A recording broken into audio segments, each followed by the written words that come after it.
25 yaşım var, amma hələ də universitetə qəbul ola bilməmişəm. Kəsilirəm. 30 yaşım var. Həkimlər deyir ki, 30 yaşdan sonra ana olmaq çox çətindir və mən evlənməliyəm. Gəlmişəm 40 yaşına. Hələ də bu həyatdan nə istədiyimi, məqsədimin nə olduğunu tapa bilmirəm. 45 yaşım var, amma hələ də karyeramda o zirvədə deyiləm. Bu da bizim hisslərimizdən biridir. Alman dilində bunun çox maraqlı bir adı var. Torschlusspanik. Qapı bağlanır panikası. Orta əsrlərdə Avropa şəhərləri qala divarları ilə əhatə olunurdu. Axşamlar isə qapılar bağlanırdı. Kəndlilər, tacirlər, çobanlar qapı bağlanmadan şəhərə daxil olmaq üçün panika yaşayırdılar. Və bəzən də məhz o qapılar bağlanar qorxusu ilə yüklərini belə atıb qaçırdılar. Axşamlar təhlükəli idi. Vəhşi heyvanlar, soyuq, soyğunçular. Bir sözlə, orta əsrlərdə qapıların bağlanmağından doğan qorxuydusa, günümüzdə fürsətlərin qaçırılmasına olan bir narahatlıqdır.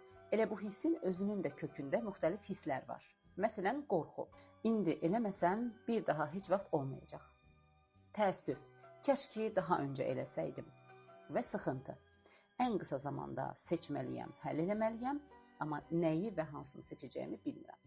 Torschlusspanik insanlar üçün ən təhlükəli hissdir məncə. Çünki həyati qərarları amma ən qısa zamanda verməlisən. Bunun nəticəsində yanlış evliliklər, bunun nəticəsində karyeramda yüksəlim deyə karyeranı sui-istifadə eləyib yüksəlmələr, ən əsası da yaşım keçir, evlad sahibi olmaq yaşım keçir deyə istənilməyən evladın dünyaya gəlməyi. Başqa hisslərinin hamısını yaşamalısan. Amma torschlusspanik hissi əksinə. Onu idarə eləməlisən. İdarə eləməlisən ona görə ki, o səni tələsdirib yanlış qərarlar verməyinə səbəb ola bilər. Bu hisslə necə mübarizə aparacaqsan?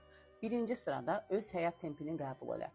Həyat tempini qəbul elə deyərkən, hər kəs hər şeyə eyni yaşda sahib ola bilməz. İkincisi, sosial müqayisəni minimuma indir. Üçüncüsü, heç vaxt gec deyil prinsipini yadda saxla. Ən əsası, öz dəyərlərinə uyğun seçim elə.